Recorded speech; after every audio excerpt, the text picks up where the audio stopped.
నమస్తే. Welcome to VSP Telugu audio కథలు. కథా శీర్షిక హనీమూన్. రచన పవని నిర్మల ప్రభావతి గారు. ఇక కథలోకి వెళితే, వెదవ బస్సుల్లో రైళ్లలో ఎందుకు? ఖర్చులు బోలెడన్ని అవుతాయి. చక్కగా మన కారులో వెళ్ళండి హనీమూన్కు అంటున్న మామయ్య మాటలు వినగానే నా పంచప్రాణాలు ఒక్కసారిగా పైకెగిరి తిరిగి వచ్చాయి నాలోకి. మనిషికి తిండి బట్ట లేకున్నా పర్వాలేదు, ఇల్లు వాకిలి లేకున్నా ఏమీ మునిగిపోదు. కానీ మనిషికో కారు, అది తుక్కుదో డొక్కుదో, మైలు కొద్దీ మనుషులు నెట్టితే స్టార్ట్ అయ్యేదో ఏదో ఒకటి, మొత్తం మీద ఓ కారు మాత్రం ఉండి తీరాలి అనే సిద్ధాంతం మా సీతాపతి మావయ్యది. అంచేత ఆయన గారు ఉద్యోగంలో చేరిన కొత్తలో, పెళ్ళైన తొలి మోజుల్లో అప్పటి ధరలలో 5,000 పెట్టి కారు కొన్నాడు. దాని రిపేర్లకై ఈనాటికి దాదాపు 15,000 ఖర్చు చేసి ఉంటాడని ప్రతీతి. ఈనాడు దాన్ని 5 రూపాయలకు అమ్మదలుచుకున్నా కొనేవాడు మాత్రం లేడని మామయ్య అంటే గిట్టని వాళ్ళు అంటుంటారట. డ్రైవర్ రాములుకు మామయ్య కారుకు అవినాభావ సంబంధం. డ్రైవర్గా శిక్షణ పొందటం పూర్తి కాగానే లైసెన్స్ చేతపుచ్చుకుని రాములు మామయ్య కారుకే డ్రైవింగ్గా కుదిరాడు. ఆనాటి నుండి ఈనాటి వరకు రాములకు కారుకు ఎన్ని రిపేర్లు అయినా స్థానచలనం మాత్రం కలగలేదు. మరి రాములకి ఈ మధ్య బ్లడ్ ప్రెషర్ వచ్చింది. అయినా ఆ మాట ససేమేర ఒప్పుకోడు రాములు. రోడ్డు మీద టెన్షన్గా ఎడమవైపే కారు తోలుతున్నాననుకుని కుడివైపు నడపటం, కుడివైపుకు టర్న్ తిప్పాలనే ప్రయత్నంతో ఖచ్చితంగా ఎడమవైపు వీధిలోకి మళ్లించటం, చెత్త డబ్బాలు వగైరా చిన్న చిన్న వాటిని సుమారుగా గుద్దేసి ధీమాగా వెళ్ళిపోవటం రాములకు పరిపాటి. కారుకు అలవాటైపోయింది. దూరాన ఓ ఫర్లాంగు దూరంలో ఆవో దూడో గేదో మేకో మనిషో కనిపించినట్లు తోచగానే ఇక ఇక్కడి నుంచే బ్రేకు తొక్కటం మొదలెట్టేస్తాడు. హారంతో పాటు అంత ముందు శ్రద్ధ తీసుకుంటే కానీ ఈ కారు ఆగదు. ఆగాక 1/2 మైలు దూరం నెడితే కానీ మరి కదలదు. అయినా రాములు కారు ఏనాడు ఏ మనిషిని పొట్టన పెట్టుకోలేదు. అందుకు కారణం తన డ్రైవింగ్ స్కిల్ అని రాములు చెప్పుకున్నా కారును అభినందించక తప్పదు. మామయ్య గారి షెడ్డులోంచి కారు బయటకు తీసి రాములు స్టార్ట్ చేయటం ప్రారంభించగానే ఆ దివ్యనాదం విని ఆ వీధివారు, ఓహో, సీతాపతిరావు గారి కారు ఎక్కడికో బయలుదేరింది అనుకుని వీధిలో పిల్లా జల్లా లేకుండా జాగ్రత్త పడతారు. కారును ఆ వీధి మలుపు వరకు నెట్టుకు రావటంతో ఇక అక్కడ నిజంగా స్టార్ట్ అయిన బేబచ్చనాదంతో పక్క వీధివారు, పై వీధివారు, ట్రాఫిక్ పోలీస్ 50 మంది కవాతు జవానుల్లా అటెన్షన్లో ఉండిపోతారు. కారు తమని దాటిపోయాక అమ్మయ్య, ఈరోజు మనం బ్రతికే ఉన్నాం అని కూడా సంతోషపడతారని వినికిడి. మామయ్య పంచప్రాణాలలో 4 కారులోనూ, ఒకటి ఆయన గారి కూతురు రాధలోనూ ఉంటాయి. అంచేత మామయ్య కొత్తగా అల్లున్నైన నాతో మొదటి నుంచి మేనల్లుణ్ణి ఆయన వాణ్ణి అవటం చేత మా హనీమూన్ ట్రిప్పుకు తన సొంత కారు ఉపయోగించుకోమని చెప్పాడు. పైగా అది నాకు బహుమతిగా ఇవ్వదలుచుకున్నాడట కూడాను. రాధా, జాలిగా పిలిచాను. నాదా, అంది రాధా. ఈ కారులో మన ప్రయాణం తప్పదా మరి? అసలు ప్రయాణమే తప్పిస్తానంటుంది మా అమ్మ.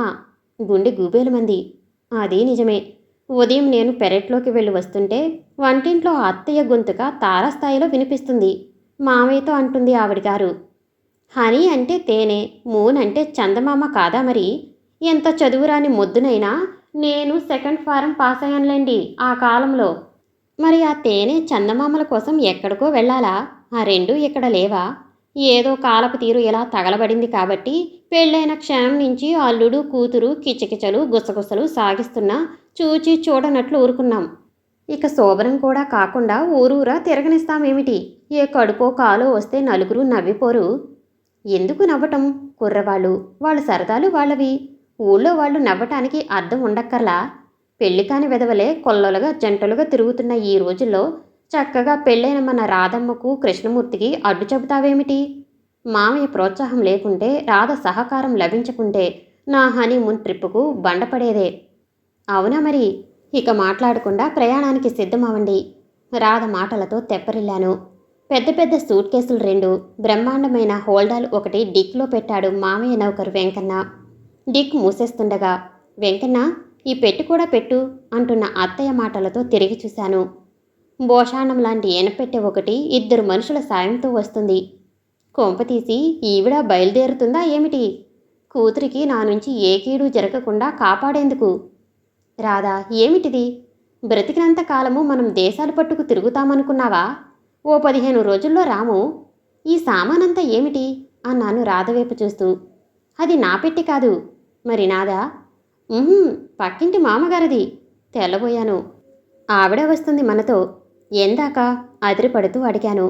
మద్రాసుకు తిరుపతికి పెద్దావిడ బస్సులు రైళ్లు టైంకి వెళ్ళి చావవాయే. కారులాగూ వెళుతుంది కదా అని రాతకి కాస్త తోడుగాను ఉంటుందని నేనే రమ్మన్నాను కృష్ణ. అత్తయ్య సమాధానంతో హతాశుతునైపోయాను. మరి వర్జ్యం మొదలవ్వకుండానే బయలుదేరటం మంచిది కాదు. మావయ్య హెచ్చరింపుతో కారులో వచ్చి కూర్చున్నాను రాధ పక్కనే. ఉండు నాయనా, పెద్దతనం, త్వరగా ఎక్కలేను. పిడుగులు పడ్డట్టు మాట్లాడుతూ కారు అవతలి వైపు నుంచి రోడ్డు రోలర్లాంటి పక్కింటి మామగారు ఒక చేత్తో మరచెంబు మరి చేత్తో జపమాల పట్టుకుని టీనోపాల్ అడ్వర్టైజ్మెంటు లాంటి తెల్లటి మల్లుదోవతితో వచ్చింది. కారు తలుపు తీసి పట్టుకున్నాడు రాములు. పర్వతమ్మల వచ్చిపడింది సీట్లో. కీచుమంటూ అరిచాను. బామ్మగారు కూర్చోవటంతో రాధ నెట్టబడి నా శరీరం కారు తలుపుకేసి ఒత్తబడింది. అమ్మయ్యా, అమ్మడు, సరిగా సర్దుకుని కూర్చోమ్మా. అబ్బాయి కృష్ణమూర్తి ఏమిటి అంత కొసకంటూ జరిగాడు? తలుపుగాన్ని తెరుచుకుంటే కింద పడగలడు, జాగ్రత్త. కాస్త ఈసంట రమ్మను అంటుంది. నిస్సహాయంగా నా వైపు చూసింది రాధ. ఇక పోనిపోయి రాములు. లోపల మండుతున్న కోపంతో గట్టిగా అరిచాను. రాములు స్టీరింగ్ ముందు కూర్చున్నాడు.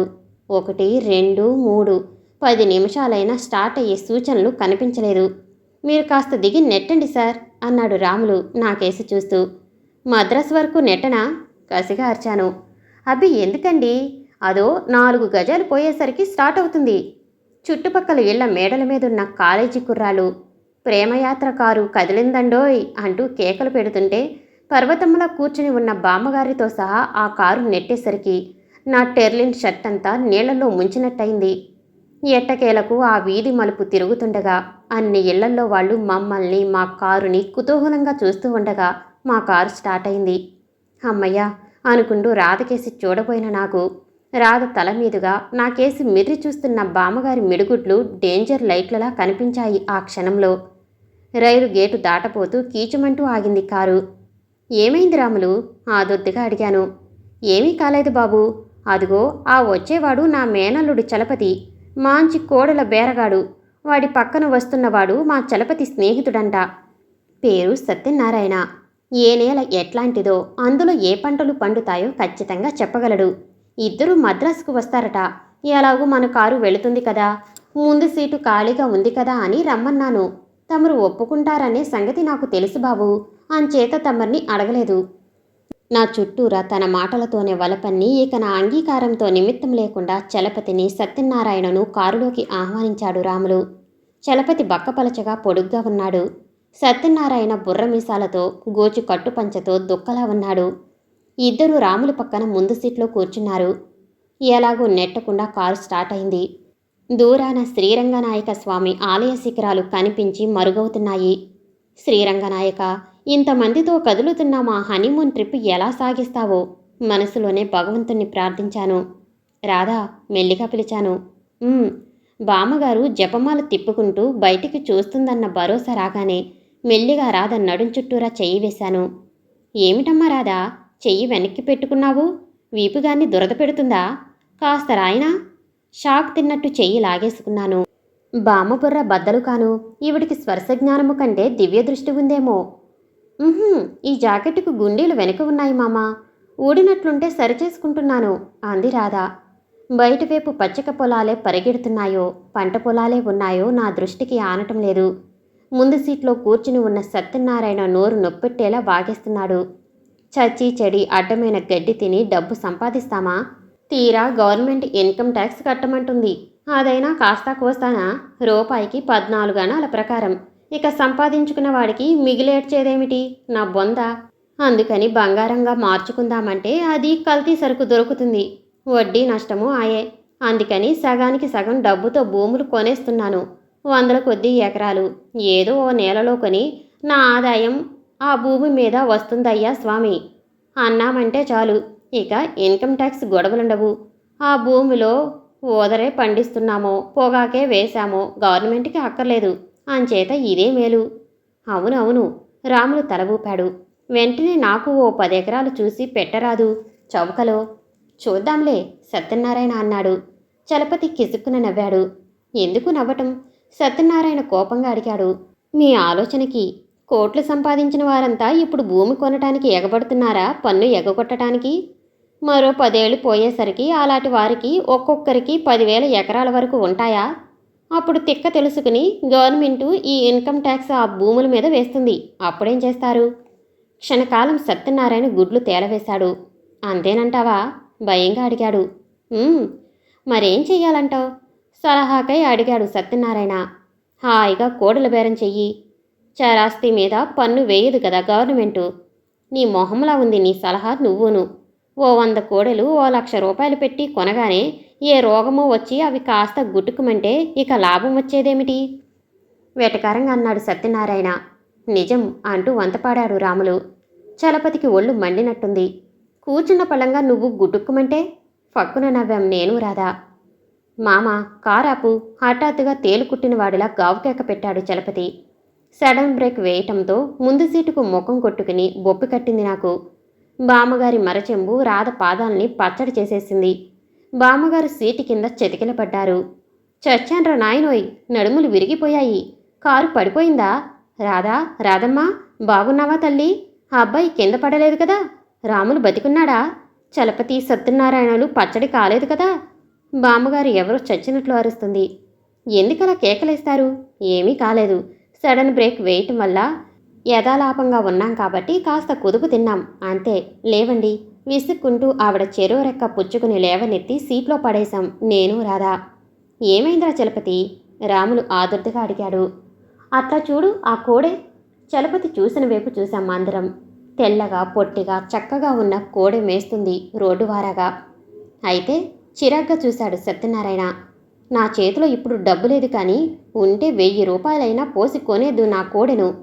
సుళ్ళు గిళ్ళు ఏమీ లేవు, మచ్చలు బొచ్చలు లేవు. బాగా మేపి ఏ పశువుల ఫారంలో 10,000కు అమ్మేద్దును. బాగుంది వరస. ఇందుకేనా కారు ఆపమంట? రాములు విసుక్కున్నాడు. కోడెల బేరగాడన్నాక ఎక్కడే గొడ్డు కనిపించినా పరిశీలనగా చూడొద్దు. తీరా ఏ సుడిదన్ను పట్టుకుపోతే సొమ్ము పోతుంది, ఇల్లు గుల్లవుతుంది. కారులో కూర్చుంటూ అన్నాడు చలపతి. చేతిలో డబ్బుండి కొనేవాడు కాదు అవన్నీ చూచుకునేది. ఇప్పుడెలా? శక్తి కొద్దీ బ్రేకులు తొక్కేశానా ఓ పట్టాన స్టార్ట్ అవది కారు. దిగి నెట్టండి. చలపతి సత్యనారాయణ నేను నెట్టాం. పర్లాంగు దూరం పోయాక కారు స్టార్ట్ అయింది. రాధా, కునికిపాట్లు పడుతున్న బామ్మగారికి వినిపించనంతటి సన్నని స్వరంతో పిలిచాను. ఏమిటన్నట్లు కళ్ళతోనే ప్రశ్నించింది రాధ. దగ్గరగా ఉన్న రాధ బుగ్గని పెదవులతో అందుకోపోయాను. అబ్బాయి గబుక్కున బయటికి పెట్టాను తల. ఇక్కడికి సింహాచలం ఎన్ని మైళ్ళుంటుందంటావు? బామ్మగారు అడుగుతుంది. నా పెండా కూడన్ని మైళ్ళు. అయ్యో అవే మాటలు. తెలుసేమోనని అడిగాను. తెలియదంటే పోలా. రొసరొసలాడుతూ మళ్ళీ అర్ధ నిమీలత నేత్రాలతో జపమాల తిప్పుకుంటుంది. ఆ జపమాల ఒడిసి పీకుని బయటికి విసిరిపారాద్దామా అనిపించింది క్షణంలో. వెంకటగిరి దగ్గర పడుతుంది. హఠాత్తుగా మెరుపులాంటి ఆలోచన వచ్చింది. ముందుగా తిరుపతికే వెడితే తిరుపతిలో బామ్మగారి మనవడొకడు కంటి డాక్టర్ గారు ఉన్నాడని మాటల సందర్భంలో చెప్పింది. ఆయన గారికి విన్ని తగిలించి ఎలాగో చలపతి సత్యనారాయణకి కూడా సర్ది చెప్పి ఏడుకొండల వాడిని దర్శించుకుని హాయిగా నేను రాధ మద్రాస్ కంచి అన్నీ చుట్టి రావచ్చు. దాంపత్య జీవితం ఆరంభించే ముందు తిరుపతి వెంకన్నను దర్శించుకున్నట్లు అవుతుంది. ఈ శనిదేవతల్ని విరగడ చేసుకున్నట్లు అవుతుంది. రాములు, ముందు తిరుపతి వెడదాం, తర్వాతే మద్రాస్ అన్నాను గట్టిగా. అలాగే బాబు. మద్రాస్ కంచి తర్వాత మెల్లిగా నా చెవిలో అడిగింది రాధ. కామకోటి. రాధవైపు మత్తుగా చూస్తూ అన్నాను. కామకోటి ఏమిటి? కిలకిలా నవ్వింది. అదే కోటి కోరికలు రాధ చెవిలో చెప్పాను. ఏమిటి బాబు ధనుష్కోటి అంటున్నావు? అక్కడికి కూడా వెళతారా? చప్పున నోరు నొక్కుకున్నాను. అంటే నేను వస్తానంటుందేమో. దిగువ తిరుపతిలో దేవస్థానం సత్రం ముందు కారు ఆపాడు రాములు. మేమిక్కడ గోవిందరాజస్వామిని వగైరాలను దర్శించుకుని మెల్లిగా వస్తాం. మీరీలోగా బోలెడన్ని బస్సులు పైకి వెడుతున్నాయి. పెందలాడే మీ మనవణ్ణి కలుసుకోవచ్చు అన్నాను బామ్మగారితో. అయ్యా, నాకు మాత్రం ఏమంతా రాజకార్యాలు మునిగిపోతున్నాయి గనక ఈ పాపిష్టి కళ్ళతో నేను ఆ స్వామిని చూస్తాను. 2 చేతులు నెత్తిన వేసుకుని మొత్తుకున్నాను. అదే స్థితిలో రాధ తన చేతివేళ్లను జుట్టులోకి పోనిచి సుతారంగా సర్దుకుంటుంది. ముందుగా కాస్త టిఫిను కాఫీ పుచ్చుకు వస్తాం క్యాంటీన్లో. మీకెలాగూ మడి ఆచారమునాయే అన్నాను. ఆ కాసేపైనా రాధతో కబుర్లు చెప్పుకుంటూ క్యాంటీన్లో కూర్చోవచ్చనే ఉద్దేశంతో. అబ్బబ్బే, ఆ పట్టింపేమీ లేదు నాకు. యాత్రల సమయంలో మడి ఆచారం అంటూ నీలికితే ఎలా? పదండి వెడదాం. దూరాన కనిపిస్తున్న వెంకటాద్రికేసి చూశాను. హే వెంకటాచలపతి, మా కర్మ ఇంతేనా అనుకున్నాను లోలోపల. నాకు ఆకలి కావటం లేదు. నా వైపు చూస్తూ మెల్లిగా గుణికింది రాధ. నాకు కడుపు నిండే ఉంది అన్నాను. మరి నాకేనా ఆకలి నేస్తం అంది బామ్మగారు బొళబొళ గులకరాళ్ళు నీళ్లల్లో దిమ్మరించినట్లు నవ్వుతూ. రాములు, చుట్టూ చూశాను. చూడముచ్చటైన దృశ్యం కంటపడింది. ఎవరో ఇద్దరు ముగ్గురు టాక్సీ డ్రైవర్లను పోగు చేసుకుని ఓ చెట్టు కింద పులిజూదం ఆడుతున్నాడు రాములు. రిక్షావాళ్ళు, టాక్సీ డ్రైవర్లు, బస్సు కండక్టర్లు తమ స్వజాతీయుల్ని పోల్చినంత త్వరగా, స్నేహం కలిపినంత త్వరగా మన ప్రవాసాంధుల్ని కూడా గుర్తుపట్టలేం మనం. ఎవరో ఆసామితో మాట కలిపి ఇక్కడేదైనా చవకలో భూమి దొరుకుతుందేమో ఆచూకీ తీస్తున్నాడు సత్యనారాయణ. చలపతి కోసం చూశాను. దూరాన రోడ్డు వారాగా చెత్త డబ్బా దగ్గర పళ్ళ తొక్కలు, పుల్లాకులు, గడ్డి, గాదం తింటున్న ఓ చిన్న తెల్ల ఆవుదూడను పరిశీలనగా చూస్తున్నాడు. తోక మొదలు కొమ్ముల వరకు పరిశీలనగా చూసి ఏమనుకున్నాడు మరి? ఆవు తోక మీద చెయ్యి వేశాడు చలపతి. అంతే, వెనక కాళ్లతో జాడించిందా ఆవు. దేవస్థానం సత్రం గోడ దగ్గర పడ్డాడు చలపతి. తెలుగులో, తమిళంలో ఎన్నో గొంతుకలు, నవ్వులు, సలహాలు, సానుభూతులు కురిపిస్తున్నాయి. చికాకుగా రాధకేసి చూశాను. త్వరగా రాములను పిలవండి, కొండపైకి చేరదాం అంది. ఆ మాటలలో ఈ మామగారిని ఆవిడ మనవడి దగ్గర పారేద్దాం త్వరగా అనే ధ్వని ఉంది. నాకు అదే మేలుగా తోస్తుంది. చలపతి, సత్యనారాయణలను వదిలించుకోవటానికి కూడా ఇదే తరుణం. రాములు, దగ్గరగా వెళ్ళి గట్టిగా అరిచాను. వస్తున్నా బాబు, చూశారా, ఒక్క 15 నిమిషాలలో 4 రూపాయలు గెలుచుకున్నాను. సంతోషంగా గుప్పిడి చూపిస్తూ అన్నాడు. పద త్వరగా అరిచాను. చలపతి, సత్యనారాయణ ప్రశ్నార్థకంగా నా వైపు చూశాడు. వాళ్ళిద్దరూ ఇక్కడ కోడెలు భూమి బేరం చేస్తున్నారటలే, రేపు వెళతారట. అబద్ధమాడాను. బాబాబు, నీకు పుణ్యమాయే. ముందు సీటు ఖాళీగా ఉందిగా, అక్కడ కూర్చో. ఒక్కలాగే ఇరుక్కుని కూర్చోవటంతో కాళ్ళు దూలాల్లా వాచిపోయాయి నాకు అంది బామ్మగారు. అనటమేమిటి, వెనక సీట్లో రాధకి కొద్దిగా సీటుంచి మిగతాదంతా ఆక్రమించేసుకుంది. ఓ దెయ్యమా, ఇంకెంతసేపు? పైకి చేరగానే నిన్ను వదిలించేస్తాను అనుకున్నాను లోలోపల. బామ్మగారు, మీ మనవడి అడ్రస్ చెప్పండి, మిమ్మల్ని దిగివిడిస్తాం అన్నాను సంతోషంగా. బామ్మగారు చెప్పింది. డాక్టర్ నరహరిరావు, ఐ స్పెషలిస్ట్ అనే బోర్డు మీద పెద్ద కన్నుబొమ్మ కూడా వేసి ఉంది. కారు అక్కడికి చేరగానే దిగండి బామ్మగారు అన్నాను. మీరు దిగండి నాయనా అంది బామ్మగారు. మేమెందుకు, మా వాణ్ణి పరిచయం చేసుకుందురు గాని రెక్కపుచ్చుకుని రాధను లాక్కు వెళుతూ అంది బామ్మగారు. తప్పనిసరిగా దిగాను. వరండాలో ఫేమ్ కుర్చీలో కూర్చోమని మాకు చెప్పి నరహరి, ఒరే నరహరి అంటూ అరుచుకుంటూ లోపలికి వెళ్ళింది బామ్మగారు. అమ్మయ్య, పీడ వదిలింది. ఇక్కడి నుంచి త్వరగా బయటపడ్డామంటే హాయిగా కాటేజీలో పడతాం. రాత్రికి ఎంచక్కా కబుర్లు చెప్పుకుంటూ మెల్లిగా రాధతో అంటున్న నా మాటలింకా పూర్తి కాలేదు. సర్రున కర్టెన్ లాక్కుని ఓ 35 సంవత్సరాలుండగల డాక్టరు నరహరి గారు బయటికి వచ్చారు. వస్తూనే మేకపిల్ల మీదికి లంఘించే ఆకలిగొన్న పులిలా నా దగ్గరికి దూకి నా కళ్ళ కింద తన చూపుడు వేళ్లు పెట్టి నా కళ్ళు పెద్దవి చేసి తన కళ్ళు పెద్దవి చేసుకుని నా కళ్ళల్లోకి చూస్తూ, ఏమిటి కేస్, ఎప్పటినుంచి కళ్ళు కనిపించటం లేదు మీకు? షార్ట్ సైటా, లాంగ్ సైటా? ఐ మీన్, దూరపు వస్తువులు కనిపించవా, దగ్గర వస్తువులు కనిపించవా? మనుషులు, బొమ్మలు వగైరా బోజరగా అలికివేసినట్లుగా కనిపిస్తాయా అని గుక్క తిప్పుకోకుండా ఆయన గారలా ప్రశ్నల వర్షం కురిపిస్తూ నా కళ్ళు పోయేలా కళ్ళల్లోకి చూస్తుంటే నాకు క్షణకాలం ఏమీ తోచలేదు. డార్క్ రూంలోకి రండి చూస్తాను. నా జబ్బ పట్టుకుని లేవదీశాడు. ఇందులో బామ్మగారు దూసుకు వచ్చింది. నరహరి, ఆ అబ్బాయికి కళ్ళ జబ్బు లేదురా అంది. అయితే ఆవిడికా? ఐఎమ్ సో సారీ మిస్టర్ అంటూ రాధవైపు దూకబోతున్న నరహరిని నా శక్తి అంతా కూడగట్టుకుని ఆపాను. మా ఇద్దరికి కళ్ళ జబ్బులు లేవండి అంటూ అరిచాను. అబ్బబ్బా, నీ హడావిడి నీదిరా నరహరి, చెప్పే మాట వినిపించుకోవు. వాళ్ళిద్దరూ నన్ను వారి కారులో ఇక్కడికి తెచ్చారు. ఆ అబ్బాయి కృష్ణమూర్తి, ఆ అమ్మాయి రాధాదేవి అంది బామ్మగారు. Oh, I'm very sorry mister Krishna garu, ఇక్కడ డాక్టర్స్కు చాలా కాంపిటీషన్గా ఉందండి. పేషెంట్స్ను ఓ పట్టాన మరో డాక్టర్ దగ్గరికి రానివ్వరు. ఆఖరికి మెడికల్ కాలేజీ స్టూడెంట్స్ కూడా తాము పెద్ద డాక్టర్లమంటూ పేషెంట్స్ను ఆకర్షిస్తున్నారంటే నమ్మండి. తల ఊపాను. మరి మేం వెళ్ళి వస్తాం బామ్మగారు. డాక్టర్ గారు లేచాం. ఎక్కడికి? బామ్మగారు చిత్రంగా మా వైపు చూసింది. కాటేజీ తీసుకుంటాం అన్నాను. కాటేజీ? అదెందుకు డబ్బు దండగా? మావాడు ఇల్లు నేను ఉండగా మళ్ళీ కాటేజీ తీసుకుంటారు? బాగుంది మర్యాద. ఏమ్రా నరహరి అంది బామ్మగారు. నా గుండె గుబేలమంది. అవునండి కృష్ణగారు, ఇది మీ ఇల్లే అనుకోండి. చెల్లాయి రాదా? లోపలికి పదమ్మా, మీరీ రాత్రికి ఇక్కడ ఉండి తీరాలి అన్నాడు నరహరి. ఆ సరికే బామ్మగారు రాధను లోపలికి నెట్టుకెళ్ళింది. హతాశుతున్నై కుర్చీలో కూలబడ్డాను. లోపల నుంచి రాధతో మాట్లాడుతున్న నరహరి భారీగారి గొంతుక కాబోలు వినిపిస్తుంది పెద్దగా. నా చిత్రాలు 5-6 మార్లు చిత్రకళా ప్రదర్శనల పోటీలో బహుమతి పొందాయండి. అలాగా? రాధ నీరసమైన గొంతుక. రాత్రి భోజనాలయ్యాయి. నరహరి గారు వారి శ్రీమతిని పిలుచుకుని రాధతో సహా నా దగ్గరికి వచ్చారు. మా శ్రీమతి చిత్రకళ చూస్తారా అన్నారు నాకేసి చూస్తూ. తప్పుతుందా మరి అని లోలోపల అనుకుని తప్పకుండా అన్నాను పైకి. ఆల్బం పేజీలు తిరిగేస్తూ చూపిస్తున్నాడు నరహరి. ఆవిడ నరహరి భార్య వ్యాఖ్యలు చెబుతుంది. ఇది మైదానం అన్నాడు పిచ్చిగీతల బొమ్మ చూపిస్తూ. ఇది దేవి అందావిడ. మరి ఈ దేవికి కళ్ళు కాళ్ళు చేతులు వగేరా ఏమీ లేవేం అన్నాను ఆశ్చర్యంగా ఆ బొమ్మకేసి చూస్తూ. నరహరి గారి భార్య నాకేసి మిరి చూసింది. ఆ చూపులో నువ్వింకా బీసీలో పడి ఉన్నావే అనే భావం ఉంది. ఆధునిక చిత్రకళను గురించి మీకు పరిచయం ఉన్నట్లు లేదు.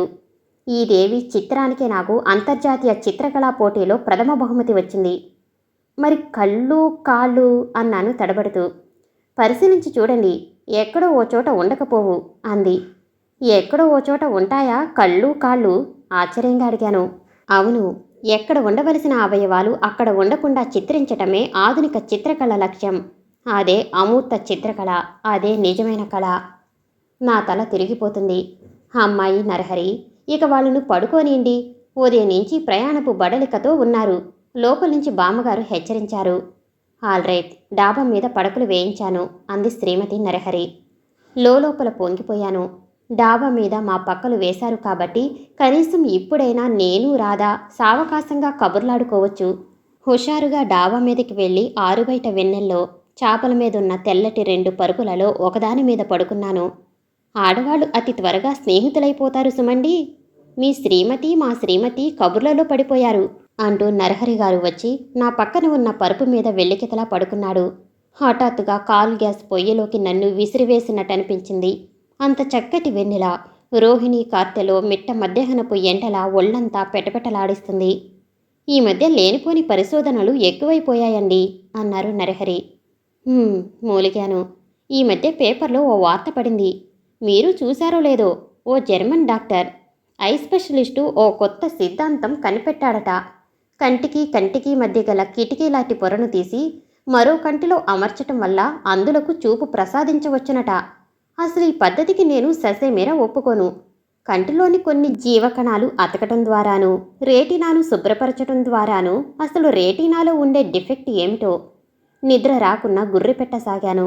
నేను మేలుకుని ఉన్నట్టు తెలిస్తే బహుశా నరహరి గారు నా కంటిలోని కిటికీ తీసి మరో అందుడికి అమర్చేస్తాడేమో తెల్లారేలోగా. నిద్రపోయారా అంటూ గుర్రు పెట్టారు నరహరి గారు. గారు అనుబుద్దవటం లేదు. తెల్లవారుజామున బామ్మగారు మెట్ల మీద నుంచి కంచు గంటల అరవటంతో మెలకువ వచ్చింది. అబ్బాయి కృష్ణమూర్తి, సుప్రభాతం సమయమైంది. దేవుడి దర్శనానికి వెళ్లరు? ఆలయంలో నుంచి మైక్స్లో సుప్రభాతం వినిపిస్తుంది. గబగబా దిగివచ్చి డ్రెస్ చేసుకుని ఆ సరికే తయారుగా ఉన్న రాధను పిలుచుకుని అందరితోనూ వెళ్ళి వస్తామని చెప్పి బయటపడ్డాము. డ్రైవర్ రాములను లేపి కారు ఆలయం దగ్గరికి తెమ్మని, దాన్ని ఇప్పుడు స్టార్ట్ చేయటానికై అరగంట నేను నెట్టాలి చెప్పి గబగబా వెళ్ళాం నేను రాధా. శ్రీ వెంకటేశ్వరుని దివ్యమంగళ విగ్రహాన్ని తనివితీరా దర్శించుకుని భక్తితో నమస్కరించి ఆలయం బయటికి వచ్చాం. దూరంగా ఓ పక్కగా మా కారు ఉంది. హుషారుగా కారు దగ్గరికి నడిచిన నేను షాక్ తిన్నట్టయ్యాను. ముందు సీట్లో స్టీరింగ్ ముందు రాములు, అతగాడి పక్కన నరహరి, అతగాడి పక్కన ఇరుక్కుని మరో లావుపాటి సూట్ వాలా. వెనక సీట్లో యథాప్రకారంగా బామ్మగారు కూర్చుని ఉన్నారు. ముచ్చెమటలు పోస్తున్న నాకేసి నవ్వుతూ చూస్తూ నరహరి అన్నాడు. ఈయన గారు డాక్టర్ వెంకటేశ్వరరావు, హార్ట్ స్పెషలిస్ట్. ఆ వెంకటేశ్వరరావు గారు పళ్ళెకిలించి నమస్కారము చేశాడు. మా తోటికోడలి మనవరాలి కుక్కతుకు మద్రాసులో ఏదో ఆపరేషన్ అయిందంట బాబు కృష్ణమూర్తి. దానికేదో గుండె నొప్పి వస్తుందట తరచు. మీరటు గుడికి వెళ్ళగానే ఇటు దేవుళ్ళల్లే ఈ వెంకటేశ్వరరావు గారు వచ్చారు. సరే, ఎలాగూ మీ కారు వెడుతూనే ఉంది కదా, మేము మద్రాసు వెళ్ళవచ్చని నేనే పిలుచుకువచ్చాను వీళ్ళని. కంటి ఆపరేషన్లకు కావలసిన ఏవి వస్తువులు మందువులు కొనాలట మా నరహరి. అంతా ఇలా బయలుదేరి వచ్చేశాం అంది బామ్మగారు. రాధకేసి చూశాను. కళ్ళు తేలవేసి ఉంది. ఈ సమయంలో భూమి బద్దలై ఈ కారు సమూలంగా పాతాళంలోకి దిగిపోకూడదు. ఎక్కండి బాబు. రామ్మా రాధ. రాధ పక్కన కూర్చుంటూ తలుపు పడాలున వేసి కూర్చున్నాను. కోపంగా ఎలాగో నెట్టకుండానే కారు స్టార్ట్ అయింది. ఏమిటా శబ్దం? కంగారుగా అడిగింది రాధ. వెనక మరో కారో లారీయో వస్తుందేమో అన్నాను నిర్లిప్తంగా. వెనక మనుషులు కూడా లేరు రోడ్డు కొసకంటూ అంది రాధ. రాములు ఎకిలించాడు. మన కారు శబ్దమే చిన్నమ్మగారు అన్నాడు. ఏమిటి ఈ దడదడలు మన కారువా అన్నాను ఆశ్చర్యంగా. ఏ పార్టుకా పార్టు ఊడిపోతుందేమో అన్న అనుమానం పీడిస్తుంది నన్ను. అవును బాబు, అప్పుడప్పుడు ఇలాగే శబ్దం చేస్తుంది అన్నాడు రాములు. బహుశా చెడిపోయే ముందు అన్నాను కసిగా. బుర్రలో తళుక్కున మెరిసింది ఓ ఆలోచన. డాక్టర్ గారు, చిన్న మాట పిలిచాను. నరహరి వెనక్కి మెడతిప్పాడు. మరి మేం ముందుగా కంచికే వెడతాం. అక్కడో స్నేహితుడిని అర్జెంటుగా కలియాలి ఈరోజే అన్నాను. నరహరి వెంకటేశ్వరరావు ఇద్దరూ ఒకేమారు అరిచారు. నిజంగా? నిజం ఒత్తి పలికాను. చూశారా ఎంత తమాషాగా మన ప్రోగ్రాం ఏర్పాటైందో. వారం రోజుల్లో మా చెల్లాయి పెళ్లి జరగబోతుంది. 4 కంచిపట్టు చీరలు కొనుక్కురమ్మని చెప్పారు మా వాళ్ళు. అలాగే ముందు కంచికే వెడదాం అన్నాడు వెంకటేశ్వరరావు సంతోషంగా. నా గొంతు గుండెలోకి దిగిపోయింది. మా ఆవిడికి కూడా ఓ కంచిపట్టు చీర కొనాలి నరహరి అన్నాడు. భగవాన్, ఏడుకొండలవాడా, ఏమిటి పరీక్ష? లోపలే ఏడ్చాను. రాధ వెనక సీటుకు జారుగులు పడి కళ్ళు మూసుకుని ఉంది. బహుశా స్పృహతోనో విసుగుతోనో వాడి వడిలిన గులాబీలా ఉంది. కనీసం హృదయానికి హత్తుకుని 4 ఓదార్పు మాటలు చెప్పడానికి కూడా నోచుకోలేదేమో నేను. వెంకటేశ్వరరావు నరహరి తెగ వాదించుకుంటున్నారు. దిగువ తిరుపతి దేవస్థానం సత్రం ముందు నుంచి మలుపు తిరగబోయిన కారు టక్కున ఆగిపోయింది. రాములు మామ, ఏమిటా అన్యాయం?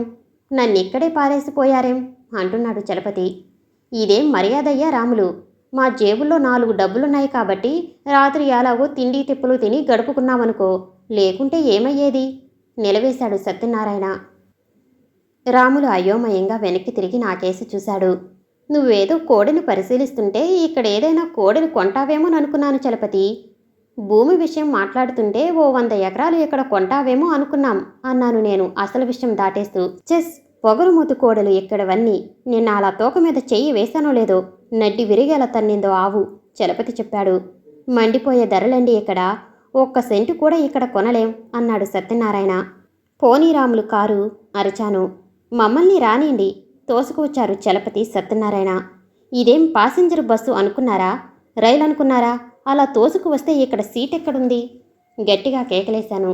చటుక్కున వెంకటేశ్వరరావు కలగచేసుకున్నాడు.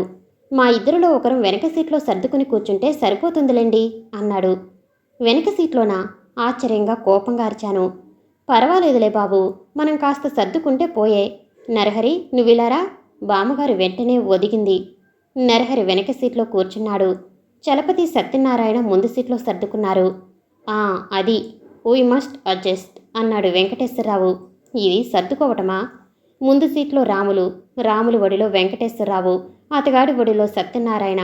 సత్యనారాయణకు కారు తలుపులకు మధ్యలో ఇరుక్కుని చలపతి ఉన్నారు. ఇటు చలపతి తల, అటు రాముల తల కారు బయటే ఉన్నాయి. వెనక సీట్లో బామ్మగారి ఒళ్ళో నరహరి ఒడిలో నేను ఉన్నాను. నన్ను డోరును ఆసరాగా చేసుకుని రాధ కూర్చుంది. రాధ తల అటు, బామ్మగారి తల ఇటు బయటికే ఉన్నాయి. కాళ్ళ దగ్గర నరహరి గారి సూట్ కేసు, మెడికల్ చెస్ట్. కిటకిటలాడుతూ కారు బయలుదేరింది. ఇలా మద్రాసుకు కంచికి వెడితే జనం మాకు కారుకు తాటాకులు కట్టరు. పైగా ఇంత రద్దీగా ఈ హనీమూన్ ట్రిప్. రణగణ ధ్వనిగా చలపతి సత్యనారాయణ వాదించుకుంటున్నారు కోడలు భూములు విషయమై. హార్ట్ డిసీజెస్ ఏమైనా ఉంటేనే కళ్ళజబ్బు వస్తుందండి అంటున్నాడు డాక్టర్ వెంకటేశ్వరరావు. ఆ మాటకొస్తే 86 రకాల గుండె జబ్బులున్నాయి. అయితే ఇప్పుడు ఈ మిడిమిడి జ్ఞానం మెడికల్ కుర్రాళ్ళంతా డిగ్రీలు పుచ్చుకుని గుండెల్లో ఏ భాగంలో నొప్పి వచ్చినా హార్ట్ అటాక్ అనేస్తున్నారు.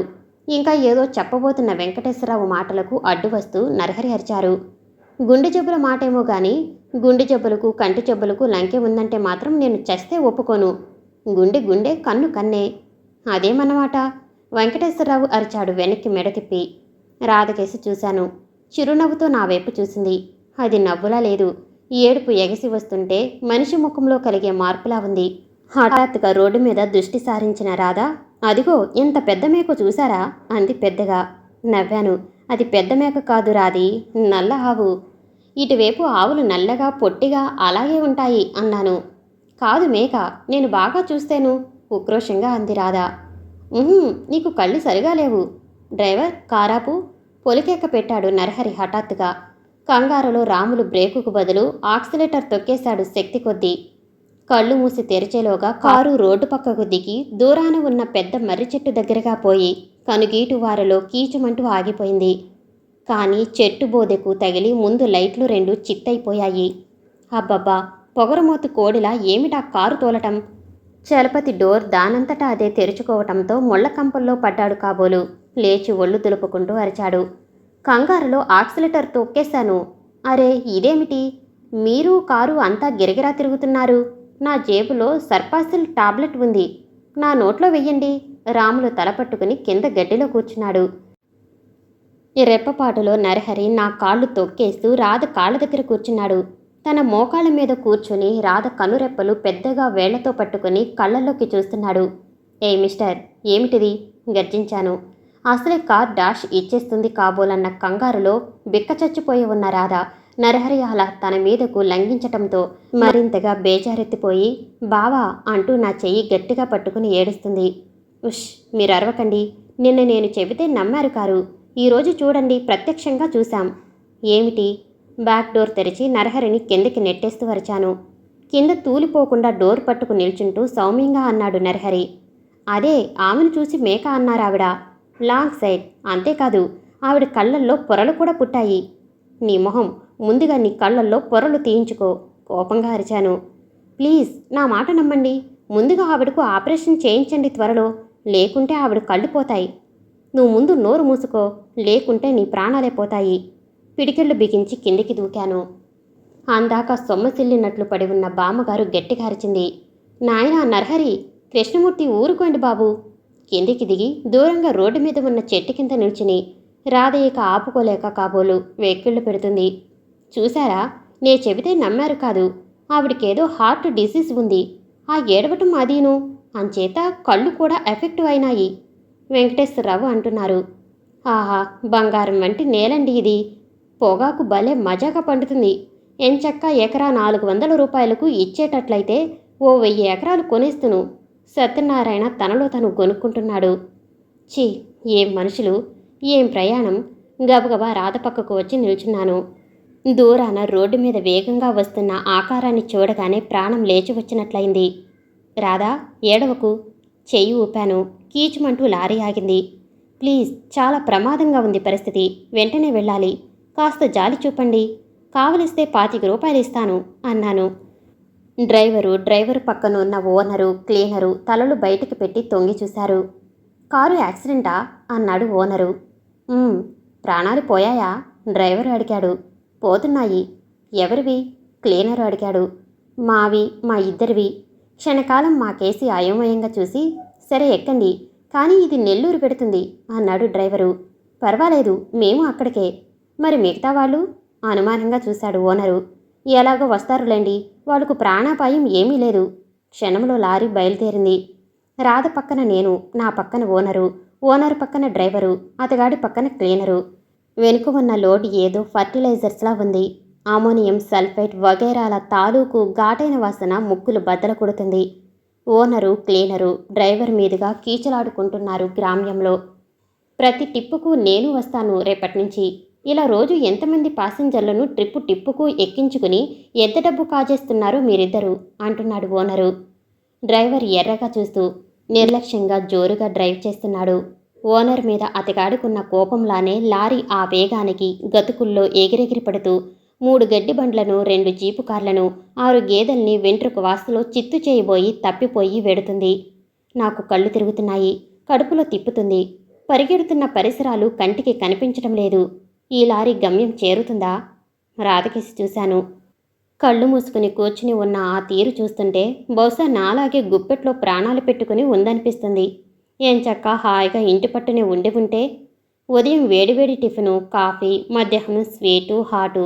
2 పూటల అత్తయ్య చేతి షడ్రసోపేతమైన కమ్మని భోజనం. మధ్య మధ్యలో రాధతో సరస సల్లాపాలు. హో, ఏది హనీమూన్? రాధా, దీనంగా పిలిచాను. నాదా నీరసంగా పలికింది.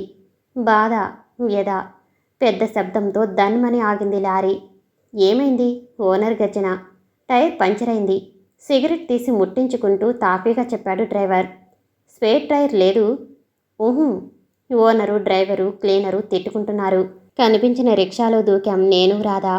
దూరాన శ్రీరంగనాయక స్వామి ఆలయ శిఖరాలు కనిపిస్తున్నాయి. భగవాన్, ప్రాణాలతో మమ్మల్ని తెచ్చావు, అంతే చాలు. మనసారా నమస్కరించాను. ఇదేమిటి?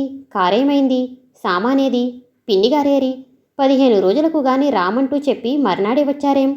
వాకిట్లోనే అత్తయ్య, మావయ్య యక్ష ప్రశ్నలు వేసేశారు. తూలుతూ రిక్షా దిగి వచ్చిన రాధ ఇక ఆపుకోలేకపోయిందేమో. వాకిట్లోనే బొళబొళ వాంతి చేసుకుంది. అత్తయ్య నా వైపు కొరకొరా చూసింది. ఉండవే తల్లి, ఇంత దిష్టి తీసిపోసి ఓ నిమ్మకాయ ముక్క నోట్లో వేస్తాను. గదిలో పడుకోపో. అనుకున్నంత అయ్యింది. శోభనం కాకుండానే ఆ అమ్మాయికి వాంతులు. అత్తయ్య మాట ఇంకా పూర్తి కానేలేదు. నా కడుపులో తిప్పింది. బొలుక్కున వాంతి చేసుకున్నాను. మావయ్య నా వైపు ఆశ్చర్యంగా చూశాడు. అవును మావయ్య, శోభనం కాకుండానే రాధకు వాంతులు. నాకు కడు. నా మాట పూర్తి చేయలేకపోయాను. మళ్ళీ వాంతి రావటంతో. సమాప్తం. నేను వినిపించే ఆడియో కథలు, నవల్స్ మీకు నచ్చినట్లయితే షేర్ చేసి, లైక్ చేసి, సబ్స్క్రైబ్ చేసుకోండి. Thank you for watching.